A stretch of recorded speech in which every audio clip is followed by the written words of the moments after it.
Imagine this. You wake up tomorrow, and everything you were taught to fear, failure, judgment, loneliness, death, suddenly holds no weight. You walk into rooms without anxiety. You speak your mind without calculating reaction. You make choices not to please, not to avoid punishment, not even to win, but simply because they are yours. No gods to appease, no crowds to impress, no inner critic to tame, just raw, unapologetic existence. Now ask yourself, who would you be if fear were no longer your compass? It sounds liberating, maybe even divine. But now imagine the inverse. What if everything you are now, everything you've built, is rooted in fear you don't even see? You wear your confidence like armor, but every piece was forged in anticipation of being seen as weak. You chase goals with urgency, not because they matter deeply, but because standing still terrifies you. You love with hesitation, afraid of being abandoned, rejected, or worse, seen. You numb yourself with distractions because silence whispers truths you aren't ready to hear. You call it being realistic, being careful,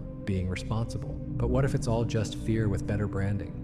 The modern mind is a fortress built against chaos. But what if, in sealing ourselves off from chaos, we've entombed our aliveness? Nietzsche once asked, what if a demon were to creep after you into your loneliest loneliness and say, this life as you now live it and have lived it, you will have to live once more and innumerable times more? The eternal recurrence, his thought experiment meant to unearth your soul's truth. If you had to relive the same fear-laced life forever, would you scream or smile? Fear isn't just an emotion, it's an entire philosophy you never agreed to. It teaches you that safety is the highest virtue, that obedience is sanity, that risk is recklessness. It seduces you with survival and punishes you with mediocrity. But what if Nietzsche's whole life, his madness, his solitude, his defiance, was a rebellion against this invisible doctrine? He didn't preach fearlessness as recklessness. He preached it as clarity. To see fear for what it is, a jailer dressed in the robes of caution, a parasite wearing the mask of wisdom. He believed that your deepest potential will never emerge as long as you are ruled by what others may think, what might go wrong, or what you've been told is too much. Still, here's the paradox. You think fear keeps you alive, but it's often the very thing that prevents you from living.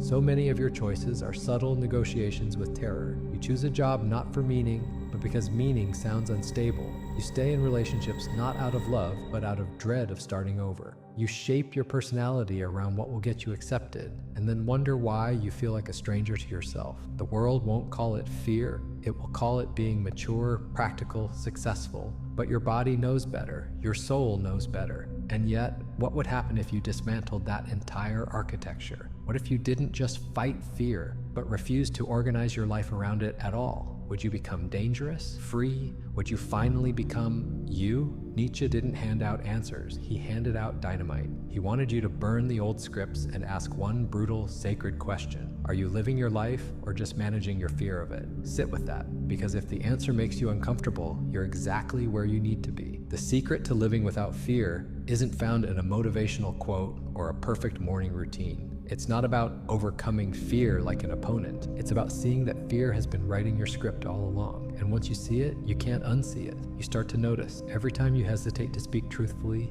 fear is there. Every time you shrink to make someone else comfortable, fear is there. Every time you play small and call it humility, fear is there, smirking behind the curtain. But then the question changes. What if fear isn't just something you feel? What if fear is something you obey? And deeper still, what if freedom doesn't begin with courage, but with the refusal to kneel? This is where Nietzsche begins, not with inspiration, but with confrontation. You've been taught to avoid fear, manage it, or mask it. But what if the path forward is to stare it down and say, you don't get to drive anymore? The next step isn't a solution, it's a descent, a journey into the roots of why fear has such a hold on you, and how Nietzsche, along with others who saw the world through unflinching eyes, can help you rip those roots out. And so we go deeper into the hidden architecture of fear, buried beneath your psychology, your past, and your place in the world.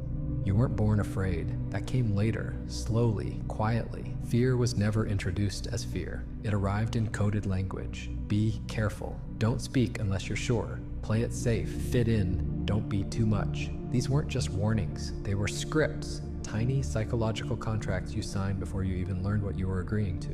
And by the time you questioned them, they'd already sunk deep into the foundation. But where did this fear originate? not just yours, ours? Friedrich Nietzsche saw it not as a personal flaw, but a civilizational disease, a sickness born from centuries of moral conditioning, religious dogma, and social engineering. What he called the slave morality, a worldview that elevates obedience, guilt, and humility as virtues, not because they are good in themselves, but because they protect the powerless from confronting their own impotence. In other words, fear became virtue. This morality, Nietzsche argued, was born not from strength, but from resentment. The weak couldn't overpower the strong, so they redefined goodness itself. Strength became cruel, boldness became sin, desire became evil, and fear, the ever-present feeling of danger, was reframed as wisdom. Suddenly, living in caution wasn't cowardice, it was maturity. But this came at a cost. The human spirit was shackled. People stopped aspiring to be powerful, creative, and self-defined. They began aspiring to be safe.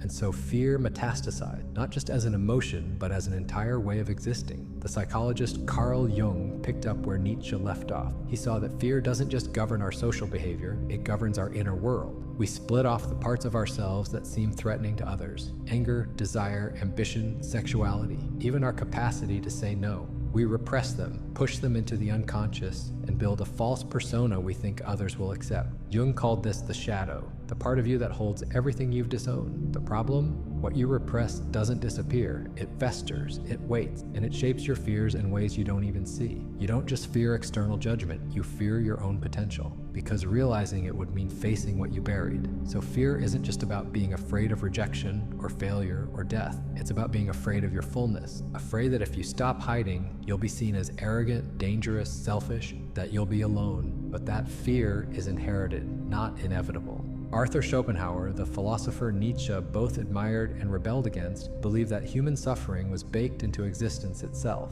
That desire was endless, and satisfaction an illusion. But even he recognized that the fear of pain leads most people to choose dullness over depth, that we anesthetize ourselves with routine, repetition, and low-stakes living, not to be happy, but to avoid suffering. The irony? In our desperate attempt to avoid suffering, we suffer in silence. This is the hidden architecture of fear. It's built from childhood wounds, cultural norms, religious guilt, and social conformity. It's reinforced by school systems that punish creativity, media that celebrates fear-based thinking, and relationships where vulnerability feels like risk instead of connection. And yet, no one admits it. No one says, I'm not chasing this career out of love, I'm doing it because I'm afraid of being nothing. No one says, I stay in this relationship because the idea of being alone terrifies me more than being unloved. No one says, I censor myself because authenticity feels like suicide. We dress it up, we say we're being strategic, we say we're compromising, we say we're doing what's best. But Nietzsche saw the lie, and he had no patience for it. He wrote with fire and fury because he believed most people live half-lives, ruled by fear they won't admit and beliefs they didn't choose. He wanted to tear that structure down. His weapon of choice, the Übermensch, the Overman, not a perfect being, but a symbol of the human spirit unchained. Someone who creates values from within, who doesn't outsource morality, who embraces the terror of existence and still chooses to affirm it. The Übermensch is someone who lives beyond fear, not because they don't feel it, but because they no longer serve it. But here's the catch. Becoming that kind of person isn't a motivational journey. It's a psychological death. You have to unlearn everything that made you feel safe. You have to confront every lie that told you fear was noble. You have to look into the abyss of your own shadow and say, I'm willing to burn for the truth. Viktor Frankl, who survived Auschwitz and lost his entire family to the Holocaust, echoed this truth from another angle. In Man's Search for Meaning, he wrote, when we are no longer able to change a situation, we are challenged to change ourselves. That's the moment when fear can no longer control you, when you realize you're not a victim of fear, but its architect. But first you have to see it, not as an abstract force, but as a parasite with a name, a history, and a strategy. Fear thrives in silence, in unconsciousness, in the stories you tell yourself about why you can't be fully alive. This isn't just about facing your fears. That phrase is too soft, too polite. It's about calling fear out for what it is, a con artist in your mind, using old wounds and false promises to keep you small. And once you see it, the question becomes unavoidable. What have you sacrificed at the altar of fear, and is it worth it? We now stand at the edge of that question, because what comes next isn't just insight, it's exposure. The deeper consequences of living in fear aren't philosophical. They're visceral, neurological, cultural. They touch everything, from your brain's wiring to your society's design. Let's walk into that now. Every system that survives learns one trick: make yourself invisible. That's how fear works. It doesn't shout, it whispers, it disguises itself as reason, as caution, as intelligence. And because it hides so well, its consequences are rarely traced back to their source. But look closely and you'll see it everywhere. It lives in your nervous system, in your culture, in your quiet moments when the noise fades and the emptiness sets in. Let's start with the body. Neuroscience tells us that fear isn't just felt, it's etched into your brain. Chronic fear reshapes the amygdala, the region responsible for detecting threat. Over time, it becomes hyperactive, scanning everything and everyone as potential danger. Your cortisol levels stay elevated, your immune system weakens, your memory deteriorates. You stop dreaming bold dreams because your biology is locked into survival mode. You can't create, love, or grow deeply when your body believes it's at war with the world. This isn't poetic metaphor. This is stress physiology. Your body is the first casualty of a fear-based life. Then comes your behavior. Most people don't make decisions, they react. Their choices are just avoidances dressed in logic. You turn down opportunities not because they're wrong, but because they're unfamiliar. You stay silent not because you lack thoughts, but because you've rehearsed silence for so long, speaking now feels dangerous. You don't chase the love you want, you settle for what feels safe. And then you call this wisdom. You say you're being realistic. You're not, you're just afraid. Zoom out and you'll see the cultural layer, the way modern society has been built brick by brick on managed fear. Consumerism thrives on insecurity. Capitalism is oiled by anxiety. Entire industries profit from your panic. Health, beauty, insurance, tech, even entertainment. You are sold fear daily because frightened people are the easiest to control. A confident, self-directed individual is unpredictable, but a person who fears being left behind will buy whatever makes them feel caught up. A person afraid of aging will spend endlessly to appear young. A person afraid of being irrelevant will shout opinions online just to be seen. Fear doesn't just sell, it structures identity. And the result? A culture of performance, a society of masks. People curating versions of themselves not out of joy, but out of terror. What if I'm not enough? What if I'm too much? What if they leave? What if they find out who I really am? This isn't just social media, it's the workplace, the dating world, the family dinner, everyone carefully calibrating their words, their tone, their desires, to keep the peace, to maintain approval, to avoid exile. And in doing so, they exile themselves. This is the quiet tragedy Nietzsche saw unfolding before his time. He warned of a future where God is dead, meaning is lost, and people become last men, comfortable, tame, self-satisfied, and utterly afraid of risk. Not suffering, not failure, risk. The last man, Nietzsche said, is the one who prefers security over greatness, numbness over passion. He is no longer able to despise himself because he no longer has the courage to aspire to anything greater. He doesn't break down in agony, he fades out in boredom. And if we're honest, that boredom has already arrived. You see it in the endless scroll, in the antidepressants prescribed not just to manage pain, but to smooth out existence, in the endless political outrage that gives people the illusion of purpose without requiring transformation, in the sanitized lives that look perfect on the outside but feel hollow in the center. People crave meaning, but they fear the cost of meaning: vulnerability, uncertainty, effort, change. And so they drift. And you've probably felt this too. The gnawing sense that you're playing a game whose rules you didn't write, that the goals you chase aren't truly yours, that somewhere along the way, the real you got traded for a more acceptable version. But here's the part that hits hardest. The longer you live in fear, the more you forget you're doing it. It becomes normal. You start calling your cage home. And when someone comes along and says, there's more, it doesn't feel liberating. It feels threatening. Because waking up means confronting how much time you've spent asleep. That's the final trick of fear. It convinces you that freedom is dangerous and that submission is peace. Nietzsche understood this manipulation better than most. He saw that the deeper danger isn't external control, it's internalized fear. When you stop needing a tyrant because you've become your own. This isn't a call to paranoia, it's a call to consciousness, because every system you participate in, your job, your relationships, your beliefs, is either rooted in fear or rooted in freedom. And the consequences of choosing wrong aren't just personal, they're existential. If you live by fear, you die by it.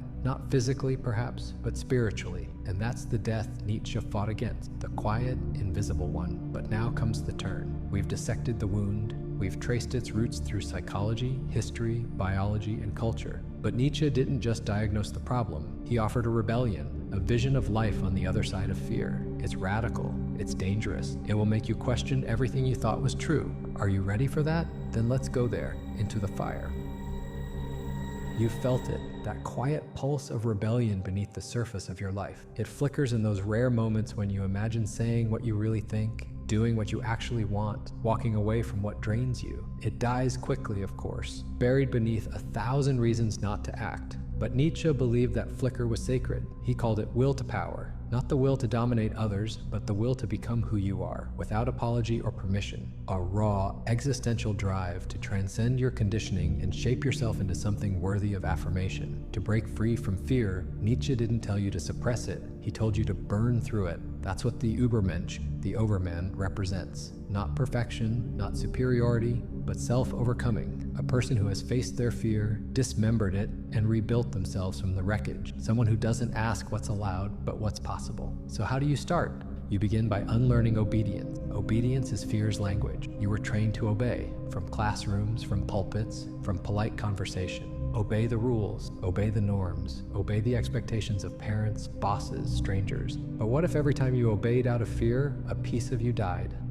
The rebellion begins when you stop asking, is this allowed? And start asking, is this true? It begins when you realize that silence in the face of your own truth is not virtue, it's violent. You will be tempted to call this selfishness. That's how deep the programming runs. But Nietzsche would say, who taught you that? And what do they gain by you staying small? Radical authenticity is not selfish, it's sacred. It's how you tear yourself free from the mass of unthinking, reactive humanity Nietzsche called the herd. A mass of people so terrified of difference, they'll destroy anything that threatens sameness. To escape the herd, you have to embrace difference. That means discomfort. That means risk. But it also means freedom, the kind no system, belief, or relationship can give you. And that freedom begins with truthfulness, first to yourself. You have to ask, what am I pretending not to know? Where am I playing small to be accepted? What am I saying yes to when every cell in my body screams no? You cannot rebel against fear until you locate where it lives in you. Gabor Maté, working a century after Nietzsche,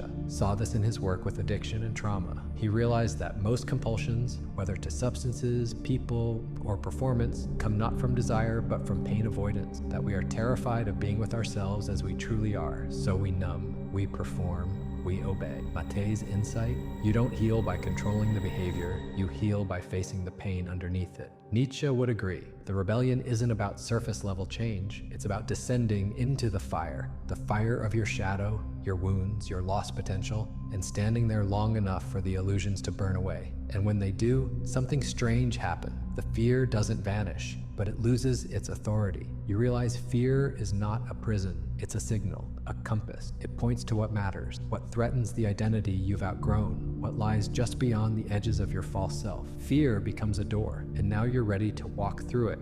This isn't metaphor, this is daily rebellion. It looks like speaking your mind even when your voice shakes, choosing solitude over company that dims you, creating without guarantee of applause, saying no without explanation, saying yes when everything in you wants to expand.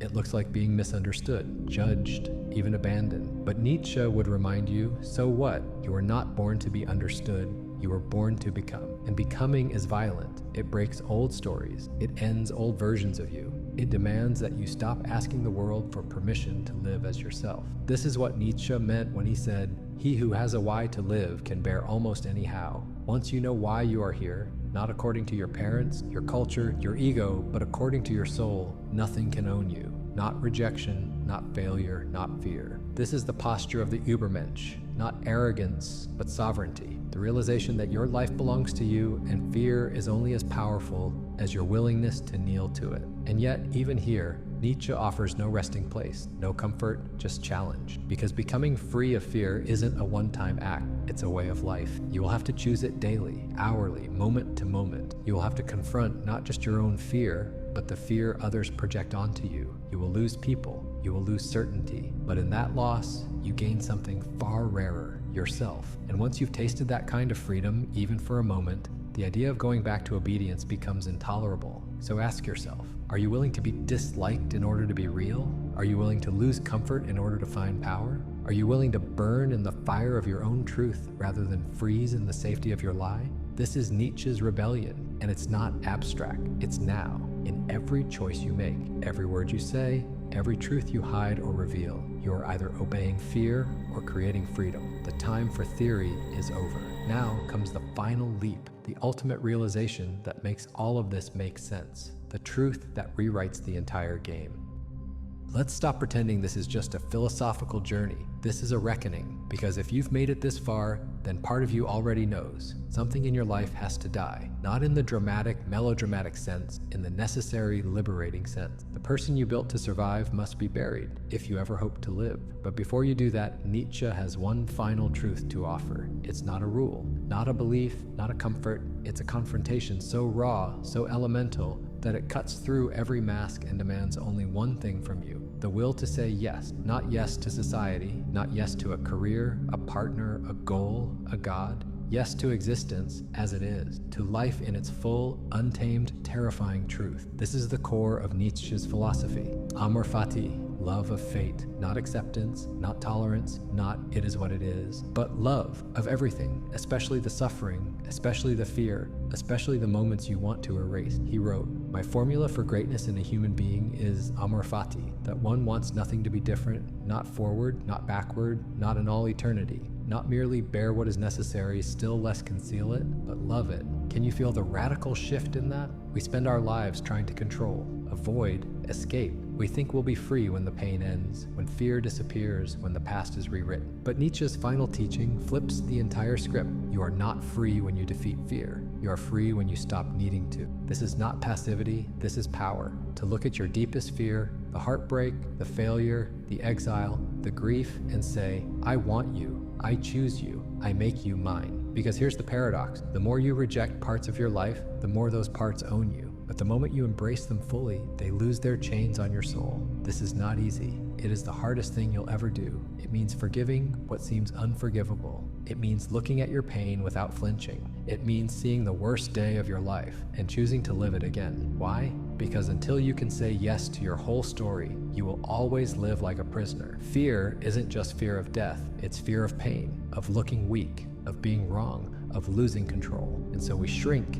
hedge, play games with life, thinking we're being smart. We're not. We're refusing to live. Amor fati is the antidote. It's not just philosophical, it's sacred. It means that nothing is wasted. Not the betrayal, not the failure, not the night you almost gave up. All of it was shaping you into someone who can finally say, I would live this life again. Not because it was easy, but because it was mine. Imagine walking through life with that kind of posture. Imagine waking up and feeling no need to be elsewhere, to be someone else, to change the script, not because it's perfect, but because it's true. That is the deepest kind of fearlessness, not the absence of fear, but the refusal to reject any part of reality. Carl Jung once wrote, "The acceptance of oneself is the essence of the whole moral problem and the epitome of a whole outlook on life." He knew what Nietzsche knew. Until you stop resisting your shadow, your past, your pain, you will never be whole. And so the final truth is this: you cannot escape fear. You can only become someone who no longer needs to. This is the end of fear's reign, not because it disappears, but because it loses its throne. When you say yes to your life as it is, when you say yes to the terror, the doubt, the chaos, the absurdity, when you say yes to the wound and even more to the scar, you become untouchable, not invincible, but sovereign. Because now, even your fear serves you. So ask yourself, can you stop waiting for life to get easier and start choosing it exactly as it is? Can you stop fighting the fire and learn to burn? This is Nietzsche's secret. Not in a quote, not in a rule, but in a way of seeing, a way of being, a posture of radical affirmation. To look at life and say, you are terrifying, you are beautiful, you are mine, and then to live like you mean it. No more waiting, no more managing your fear, no more asking for permission, only the next breath, the next truth, the next yes.